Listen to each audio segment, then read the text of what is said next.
Rumors have been circulating lately in regards to Christopher Nolan perhaps being recruited to write and direct the next slew of James Bond films. Given the way the Daniel Craig Bond series ended, I would be overjoyed to get a look at Nolan's take on this timeless franchise. I know. Let's take a look at the rumors to see what's fact and what's fiction. The rumors really began to pick up traction in early September, but as time has gone on, the internet has nearly accepted this as fact. The original rumor came from World of Real, a film news website. I'm going to quickly bullet point the main parts of the rumor. Essentially, Christopher Nolan is in talks with Eon Productions and is, quote, on board so long as he gets creative control of the film. Aaron Taylor Johnson has supposedly screen tested for the role of Bond. For those who don't know, that's Kick-Ass. No, literally, he's the actor who played Kick-Ass back in the day. Does anybody remember that movie? Anyways, he's better known for his role in the much more recent film, Bullet Train. I'd only seen him in a few other things prior to seeing him in Bullet Train. Age of Ultron, Godzilla, Nocturnal Animals, and maybe one or two other things, but he really showed his acting chops in Bullet Train. Definitely could make a cool Bond. More rumor points. Eon wants to remake the Ian Fleming books with period-appropriate films. So this would be the 1950s, early 60s Bond.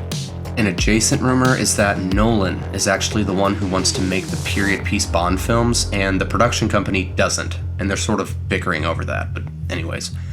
And supposedly he's being asked to do 2 to 3 films, yet is in disagreements with the studio over complete creative control. So there you have it. That's the gist of the rumors floating around. What do we know for sure? Well, back in July on the Happy Sad Confused podcast, Nolan was quoted as saying it would be an amazing privilege to direct a James Bond film. A quote from Nolan, "The influence of those movies in my filmography is embarrassingly apparent. It would be an amazing privilege to do one. At the same time, when you take on a character like that, you're working with a particular set of constraints.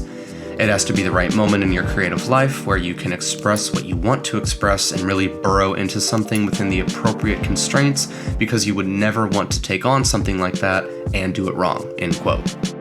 So what we know for sure is Nolan would really love to direct a Bond movie, and that's basically it. That's basically all we know for sure. Everything else is just rumor. However, it's worth mentioning that so many media outlets have picked up the story and began reporting on it almost as if it's fact, that I find it hard to believe that these rumors aren't founded in some sort of fact. And given that Nolan supposedly wants to maintain complete creative control over the writing and directing of the film, means we might actually be getting a really good Bond movie. Or a really confusing one that no one quite gets but everybody says they get. That could always happen with Nolan, but he's really one of the only directors left, save a few, that can draw audiences by his name alone. And if that isn't enough for the studio to allow him creative control, I don't know what is. We've seen what happens when higher-ups take on too big of a role in decision-making. Just look at franchises like the MCU, Disney, Star Wars, hell, Lord of the Rings, The Rings of Power, if you can even call it Lord of the Rings. Higher-up executive jackweeds making top-down decisions that limit the creative control of, well, creatives.